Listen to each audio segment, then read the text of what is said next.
আসসালামু আলাইকুম। সবাই কেমন আছেন? আশা করি সবাই ভালো আছেন, আমিও ভালো আছি। প্রতিদিন চিন্তা করি ভিডিওটা প্রথম থেকে শুরু করব, কিন্তু হয় না। তো আজকেও সকাল থেকে শুরু করতে চাইছি, হয় নাই। তো আজকে আমি মুরগির মাংস, রোস্ট, পোলাও রান্না করছি। তো সেই ভিডিওটাই আপনাদের সাথে শেয়ার করলাম।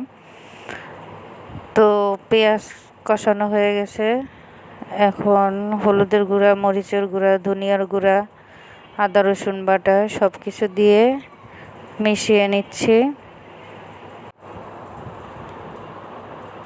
লবণ দিয়ে মিশিয়ে নিচ্ছি। তো মেশানোর পরে আমি মুরগির মাংসটা দিয়ে দিলাম। মুরগির মাংসটা এখন নেড়ে নিব। তো একটু নাড়ানোর পরে আমি মাংসটাকে ভালোভাবে কষিয়ে নিব।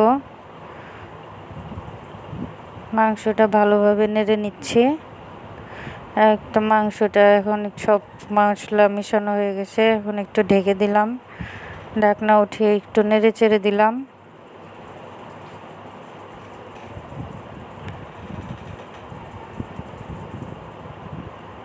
আবার ঢেকে দিয়ে পানি দিয়ে দিলাম।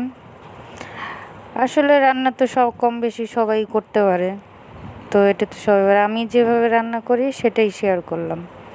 তো তারপরে ভাজনা আছে, সে ভাজনাটা দিয়ে দিলাম। ভাজনাটার মধ্যে হচ্ছে এলাচি, দারচিনি, তেজপাতা, লবঙ্গ, বড় এলাচি সব কিছু দিয়ে মিশিয়ে নিচ্ছি। এরপরে আমি ওইটা ঢেলে দিব, একটু নাড়িয়ে নিয়ে চুলাটা অফ করে দিব। এই তো আমার মুরগির মাংস রান্না রেডি। এখন আমি রোস্ট রান্না করব। প্রথমে রোস্টে লবণ দিয়ে মাখিয়ে নিচ্ছি।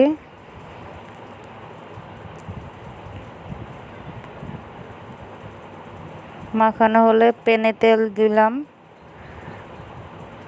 দিয়ে এখন পিসগুলো একটা একটা করে ছেড়ে দিয়ে সুন্দর করে ভেজে নিব।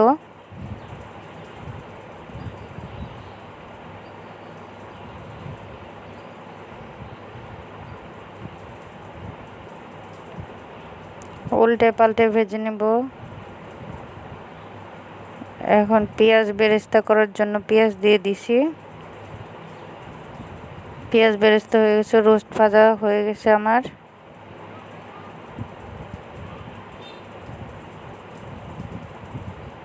এখন মাংস একটু কষিয়ে নিলাম, ঝোল টোল সব কিছু দিয়ে।